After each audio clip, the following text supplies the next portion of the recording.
우리는 언제나 삶에서 경험해야 할 것만을 경험한다. 지금 내게 일어나는 일이야말로 내가 지금 이 순간에 경험하고 배워야 할 바로 그것이다. 제법 실상, 현실이야말로 언제나 진실이다. 괴로움이 오는 건 나를 괴롭히기 위해서가 아니다. 괴로움은 문제에서 온 것이 아니라 답으로서 왔다. 나에게 최상의 답이 무엇인지 깨닫게 해주기 위해 온 것이다. 현실이야말로 언제나 진실이다. 제법이 그대로 실상이다. 괴로운 상황을 문제라고 여기면서 그 문제를 풀기 위해 애쓰지 마라. 오히려 그 괴로운 상황과 함께 있기를 선택해보라. 괴로움은 거부하지 않고 함께 있어주는 것이야말로 현재라는 실상에 대한 온전한 답이다. 그 괴로움은 나에게 진실을 드러내기 위해 나를 돕고 깨닫게 해주기 위해 찾아온 것이기 때문이다. 그 괴로움이라는 진실을 받아들이라. 괴로움은 선택하라. 문제는 없다. 그것이 무엇이든 바로 지금 당신의 현재를 살아내는 것, 그것이 당신이 지금 여기에서 해야 할 유일한 답일 뿐.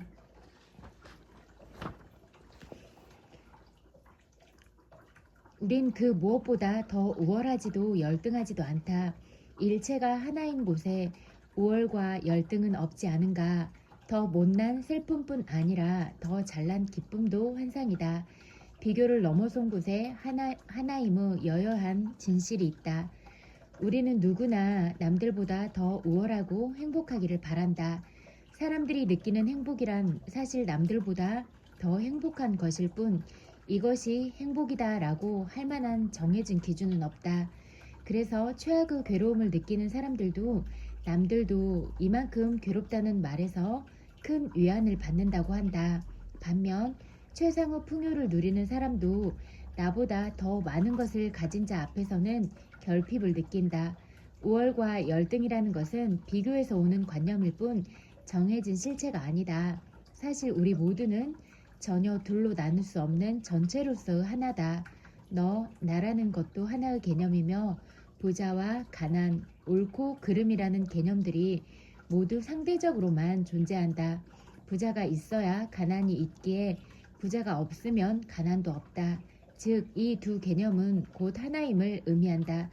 잘나고 못났다는 분별은 개념 속에만 있지 실제는 없다. 상대방을 무시하면 머지않아 무시당할 일이 벌어진다. 상대를 멸시하는 것은 곧 나 자신을 멸시하는 것이다. 무시하는 습관은 업이 되어 나를 무시할 사람을 끌어온다. 나에게서 나가는 것이 업, 내게 돌아온 것이 보. 상대를 무시하면 마음속에 상대를 낮게 보는 마음이 연습되고 우주는 내가 연습한 것을 그대로 삶에 등장시킨다. 무시하면 무시받고 존중하면 존중받는다. 그것이 업보요 공명의 법칙이다. 공명이란 비슷한 파장을 가진 사람과 일을 끌어당기는 유유상종의 법칙이다. 남들은 습관적으로 무시하던 사람이 부서를 옮기면 그 부서의 상사가 그를 무시할 것이다. 마음을 일으킬 때 그 마음은 이 우주 법계로 퍼져나간다. 이것이 업이다. 그러면 언젠가 시절 인연을 만날 때 내게서 나간 것과 동일한 파동이 내게로 되돌아온다. 그것이 업보다. 자업, 자득, 업도, 운명도, 팔자도 내가 만들고 내가 받을 뿐이다. 지금 내게서 나가는 마음의 파동을 살피라. 그것이 내가 받게 될 것이다. 늙는다는 생각이 늙는 현실을 만들어낸다. 늙으면 기억력이 감퇴한다는 믿음이 기억력 감퇴를 가져온다. 사실 정해진 것은 아무것도 없다. 내 스스로 정하는 것일 뿐. 천진한 어린아이와 같이 아무것도 모르는 마음으로 새롭게 바라보라. 옛날에는 나이가 들면 노화가 진행되고 기억력도 감퇴된다고 믿었지만 그것이 아니라는 사실이 과학적으로 증명되고 있다. 내 스스로 나이가 들면 기력이 쇠하고 몸도 병약해지고 기억력도 감퇴할 거라고 믿었기 때문에 그 믿음대로 되어간 것일 뿐이다. 인도에는 우리가 죽는 유일한 이유는 죽어가는 사람을 보기 때문이라는 말이 있다. 과거에 가지고 있던 죽음이나 노아에 대한 근거 없는 낡은 사고방식을 이제는 믿을 이유가 없다. 정해진 것은 아무것도 없다. 노아로 인한 변화는 사실 그렇게 정해진 것이 아니라 다만 나와 이 사회와 역사가 그동안 함께 그렇게 정했고 그렇게 믿었기 때문에 그렇게 되었던 것일 뿐이다. 어떤 규정도 짓지 마라. 천진한 아이와 같이 아무것도 모르는 마음으로 매 순간 새롭게 바라보라. 새롭게 바라볼 때 모든 것은 새로워진다.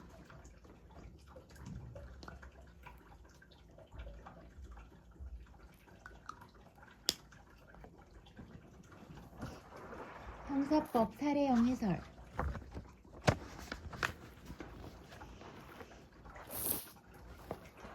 준특수강독죄의 성립 여부. 흉기를 휴대하거나 2인 이상이 협동하여 강도죄를 범한 때에는 특수강도죄가 성립한다. 갑은 처음에는 혼자서 흉기를 휴대하지 않고 절도 범행을 저질렀으나 체포를 면탈할 목적으로 폭행을 가할 때 비로소 을과 시간적 장소적으로 함께 즉 합동으로 각 깨진 소주병으로 피원을 찔렀다. 깨진 소주병은 그 용법에 따라 살상을 가할 수 있는 물건으로서 흉기에 해당하므로 이 경우도 특수강도의 준강도 즉 준특수강도에 해당하는지 문제된다. 이에 대하여는 1. 준강도를 일종의 신분적 가중 유형으로 보아 본죄의 주체가 야간 주거 침입 절도범이나 특수절도범일 경우에는 특수강도의 준강도가 된다는 견해와 2.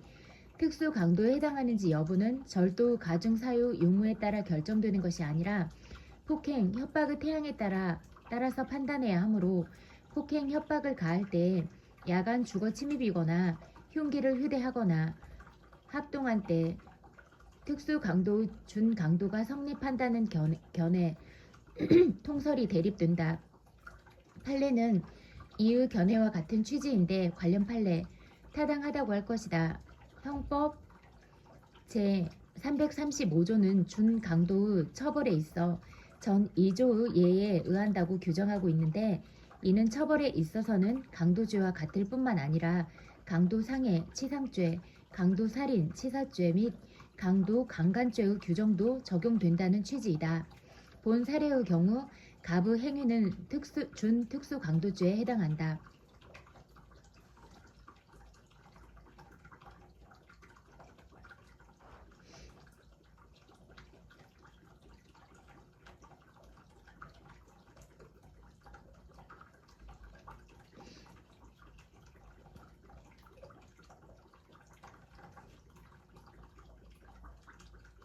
판례도 읽어줘야겠다.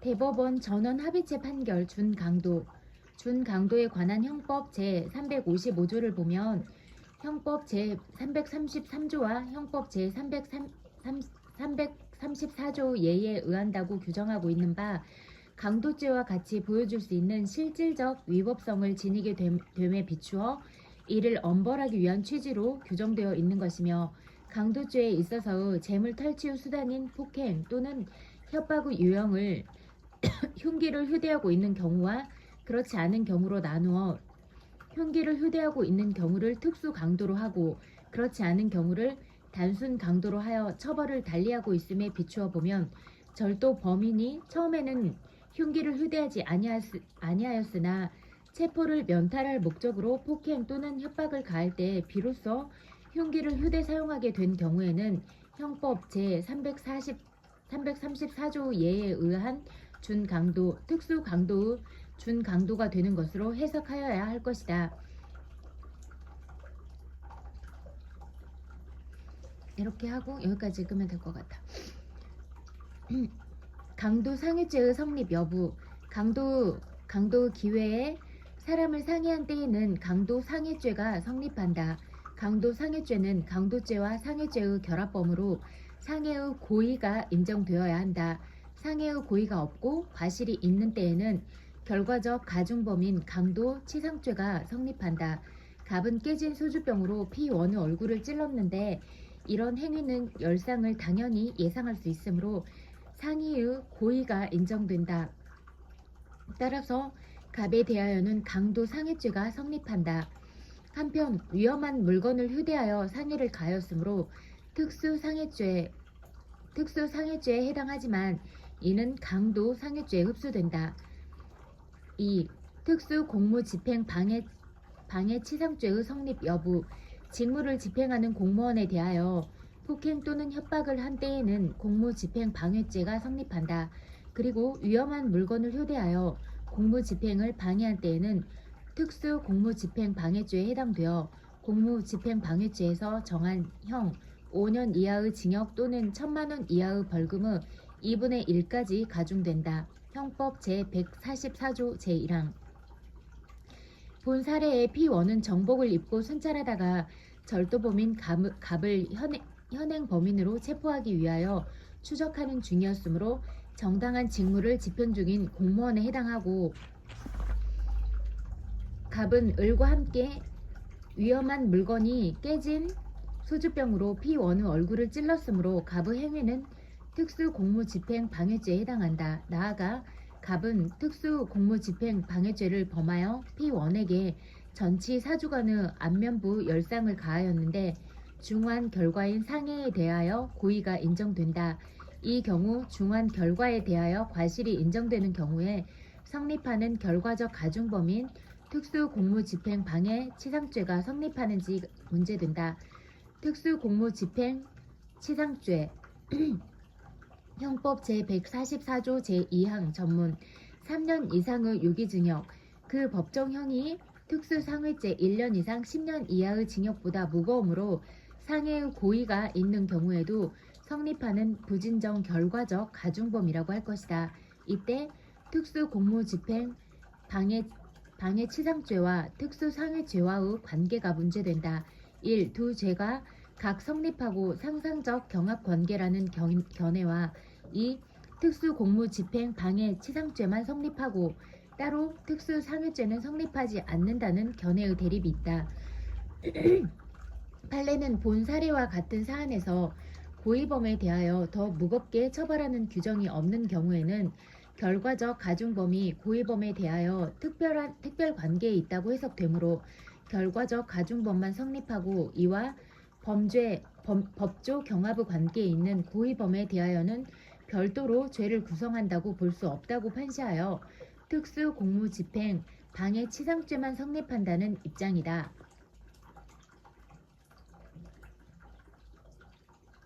판례는 안 읽어도 되겠다. 판례에 의하면 갑에 대하여 특수공무집행 방해치상죄만 성립하는데 을과 함께 범행하였으므로 공동정범으로서의 형사책임을 진다. 3. 소결. 판례에 의하면 갑에 대하여 강도상해죄와 특수공무집행 방해치상죄가 각 성립한다. 그런데 갑의 폭행 행위가 준강도죄의 구성 요건이자 공무집행 방해죄의 구성 요건에 해당하므로 두 죄는 상상적 경합 관계이다. 판례도 절도범인 체포를 면탈할 목적으로 적법한 직무 수행 중인 경찰관에게 폭행, 협박을 가한 때에는 준강도죄와 공무집행 방해죄가 각 성립하고 두 죄는 상상적 경합 관계에 있다고 한다. 국민들하고 경찰들하고 충돌하는 일들이 빈번히 발생하잖아요. 그러니까 어떤 때에 이런 범죄의 사건에 해당하는지 이런 요건들을 기억하고 대입을 해봐도 좋을 것 같거든요. 3. 신용카드를 이용하여 의류를 구입한 행위. 절취한 타인의 신용카드로 물품을 구입한 경우에는 사기죄와 여신 전문 금융업법상의 신용카드 부정사용죄 동법 제70조 제1항 제3호의 성립 여부가 문제된다. 특히 사기죄에서는 피해자를 누구로 볼 것인지가 문제된다. 1. 사기죄의 성립 여부. 절취한 신용카드로 신용카드 가맹점에서 물품을 구입하는 경우 행위자는 가맹점에 대하여 자신의 카드인 것처럼 속이고 물품을 구입하는 것이므로 묵시적 기망행위를 한 것이고 가맹점 주인이나 종업원은 착오로 물품을 교부한 것이며 그로 인하여 재산상 손해가 발생하므로 사기죄 형법 제347조 제1항이 성립한다. 이때 피해자가 누구인가에 대하여 1. 가맹점이라는 견해 2. 통상 카드 회사이지만 가맹점에 귀책 사유가 있는 때에는 가맹점, 카드 명의인에게 귀책 사유가 있는 때에는 카드 명의인이라는 견해 3. 카드 회사라는 견해. 4. 카드 회사와 카드 명의인이라는 견해의 대립이 있다. 판례는 강취한 신용카드 사용과 관련하여 사기죄를 인정하면서 점주를 속이고 라고 판시하거나 절취한 신용카드 사용과 관련하여 신용카드를 부정 사용한 결과가 사기죄의 구성 요건에 해당하고 그 각 사기죄가 실체적 경합 관계에 해당한다고 하여도 신용카드 부정 사용죄와 사기죄는 그 보호 법익이나 행위의 태양이 전혀 달라 실체적 경합 관계에 있다고 보아야 할 것이므로 신용카드 부정 사용 행위를 포괄 일죄로 취급하는데 아무런 지장이 없다고 판시하여 각 사기죄가 실체적 경합 관계에 있다고 한 점에 비추어 각 가맹점이 피해자라고 판단한 것으로 보인다. 검찰 실무도 대체로 가맹점만을 피해자로 하여 기소하고 있고 법원도 검찰의 기소 내용과 같이 가맹점을 피해자로 인정하고 있다. 그런데 가맹점에서 결제 전표를 카드회사로 보내 대금을 청구하면 대금이 대부분 지급된다는 점에서 카드회사를 피해자로 적시하여 기소하기도 하는데 그 경우에도 유죄 판결을 하고 있다. 2. 신용카드 부정 사용죄의 성립 여부. 여신 전문 금융업법 제70조 제1항 제3호는 분실 또는 도난당한 신용카드를 사용한 사람을 처벌한다. 절취한 신용카드가 이 조문의 도난당한 신용카드에 해당함은 의문이 없다. 신용카드 부정 사용죄의 기소 시기에 관하여는 1. 매출 전표에 서명하고 이를 가맹점주에게 교부한 때라는 견해. 2. 가맹점주가 매출 전표 한 장을 다시 교부한 때라는 견해. 3. 상품을 교부받은 때라는 견해의 대립이 있으나 판례는 위 일설과 같은 입장이다. 그리고 수개의 부정사용 행위는 포괄하여 1개의 신용카드 부정사용죄만 성립하고 부정사용 과정에서의 매출 전표, 위조, 동맹사죄는 이에 흡수되어 법조 경합관계 별도로 성립하지 않는다. 한편 사기죄와 신용카드 부정사용죄와의 관계에 대해서는 상상적 경합설과 실체적 경합설이 있는데 판례는 실체적 경합이라고 한다. 3. 소결.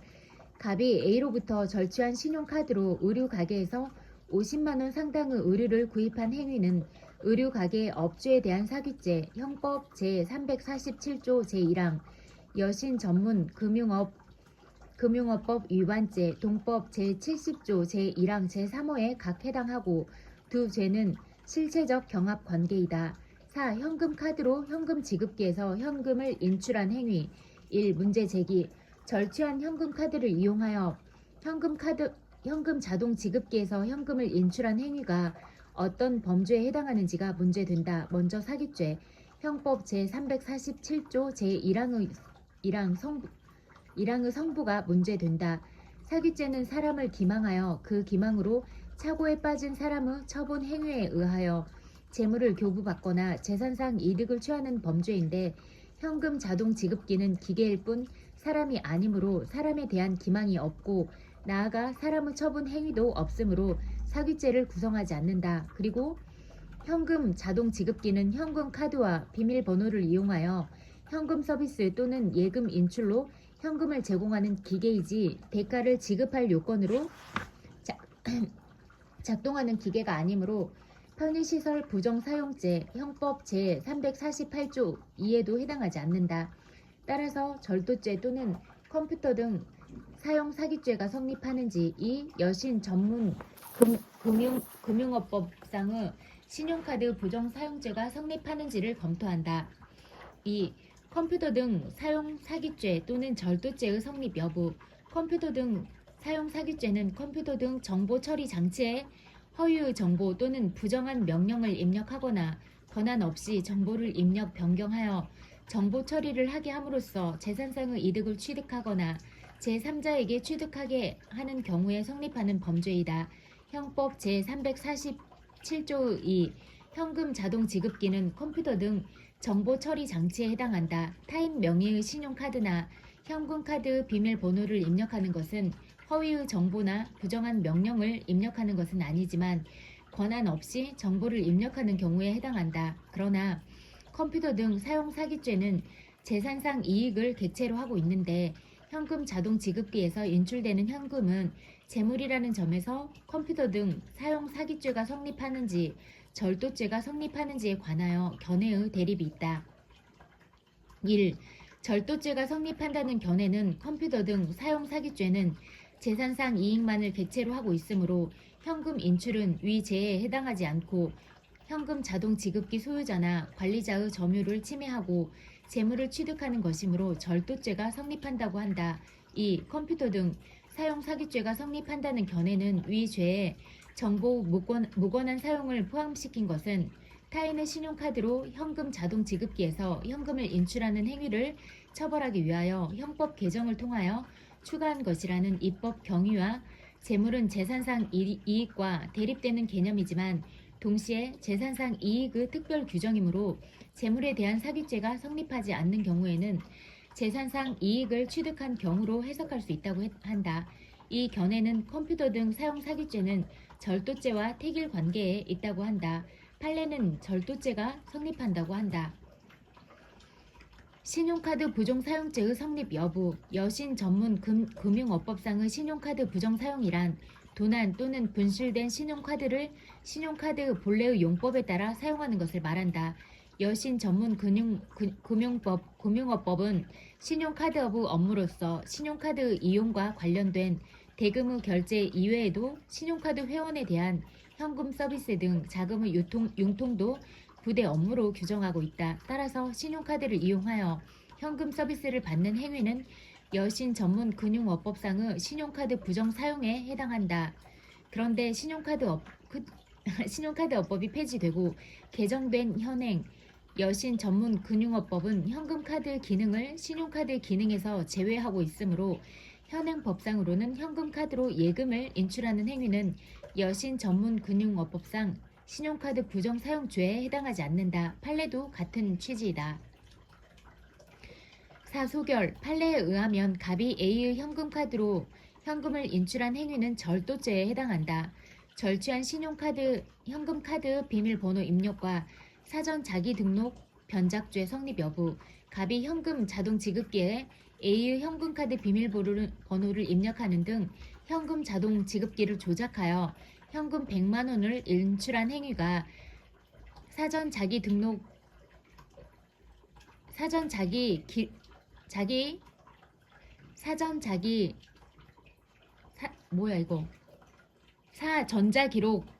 기록 등 변작죄 형법 이게 끊어질까 안 하가지고 형법 제232조 의 등 변작 사전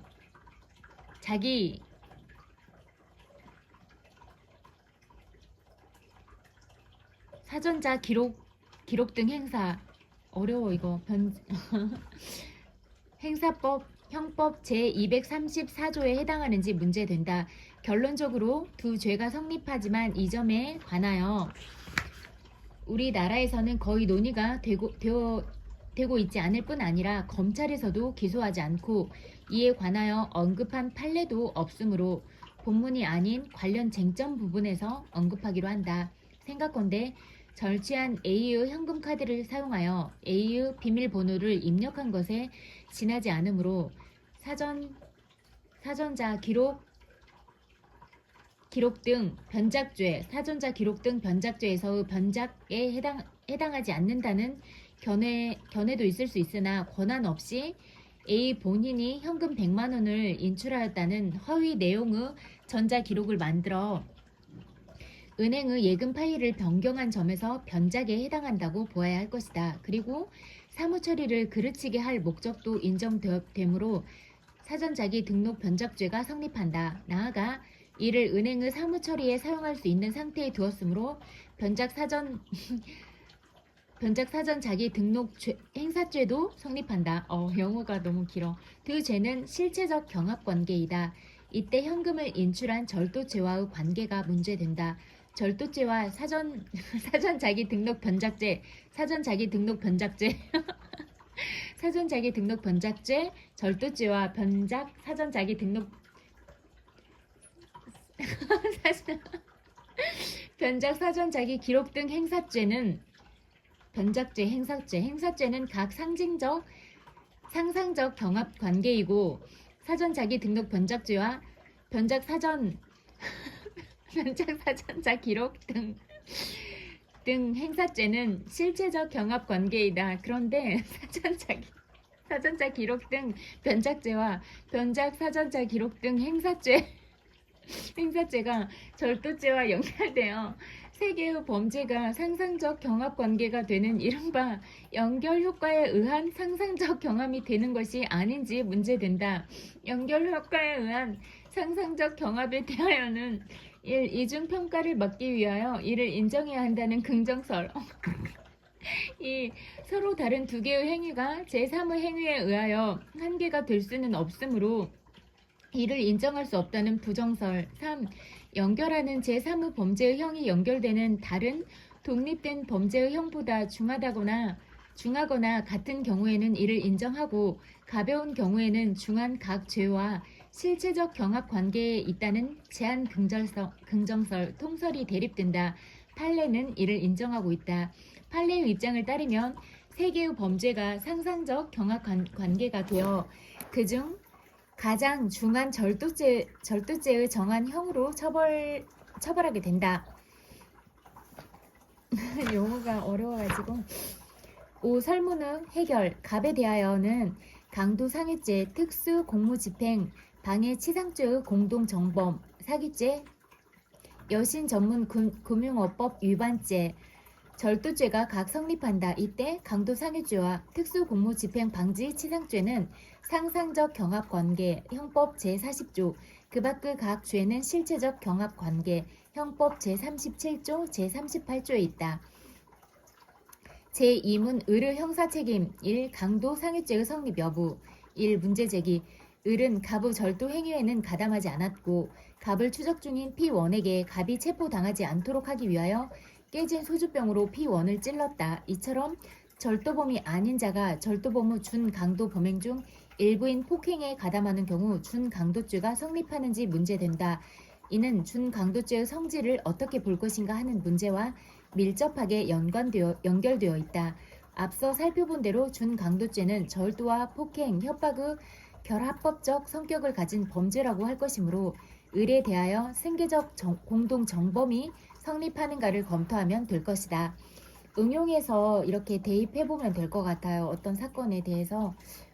그리고 정확한 판례나 이런 게 필요하지만 그래도 뭐 공동범인인가 어떤 부분에 범죄가 성립하는가 이런 것들은 유추해보거나 그럴 수 있는 범위들이 충분히 있을 것 같거든요. 하지만 진짜 정확한 건 해당된 판례들이나 뭐 관습법이나 그런 것들이 있으니까 그런 부분을 정확하게 대입을 해보고 찾아보는 게 맞다. 이렇게 객관적인 근거 자료가 정확하게 필요하다. 이렇게 볼 수 있을 것 같아요. 2. 생계적 공동 정범인지 여부. 절도에는 가담하지 않았으나 후행 행위인 폭행에만 가담한 을에 대하여 준강도죄가 성립하는가의 문제는 생계적 공동 정범을 인정할 것인가의 문제로 귀착된다. 생계적 공동 정범은 실행 행위의 일부 종료 후 그 기수 이전에 공동의 의사가 생긴 경우 예컨대 1인 선행자 강도 의사로 피해자에게 폭행을 가하여 반항을 억압한 후에 다른 1인 후행자에게 그 사실을 이야기하고 공동으로 피해자의 재물을 탈취한 경우에 후행자에게도 선행 행위에 대한 공범 책임을 귀속시킬 수 있는가의 문제이다. 가학설, 기억 적극설. 선행 행위를 인식하고 이를 이용하려는 의사 연락을 근거로 후행자에 대하여도 전체 행위에 대한 공동 정범의 책임을 인정해야 한다는 견해이다. 선행자의 의사를 이해하고 이미 이루어진 사정을 인용하면서 실행에 참가하는 때에는 공동의 의사와 공동 가공의 사실이 모두 존재하므로 전체 범죄에 대하여 공동 정범의 책임을 져야 한다고 한다. 니은 소극설. 후행자에게 가담 이후의 행위에 대하여만 공동 정범의 성립을 인정한다는 견해이다. 통설. 형법상 사고 고의를 인정할 수 없을 뿐만 아니라 선행자에 의하여 단독으로 행해진 결과에 대하여 후행자의 행위 지배를 인정할 수 없다는 점. 객관적 귀속의 최소한의 전제는 인과관계에 있는데 후행자의 개입 이전에 이미 선행자가 단독으로 행한 결과를 후행자에게 귀속시킬 수 있는 인과관계를 인정할 수 없다는 점 등을 근거로 한다. 나 판례는 소국설의 입장이다. 다 소결, 소국설이 타당하고 이에 따르면 본 사례에서 을은 후행 행위인 깨진 소주병으로 피원을 찌른 행위 그 자체에 대해서만 형사책임을 진다. 피원을 찔러 상해를 가하였는데 깨진 소주병은 위험한 물건에 해당하므로 특수상해죄 형법 제258조 2 제1항 제257조 제1항에 해당한다. 3. 여기까지만 읽어야겠다. 나중에 또 연결해서 읽고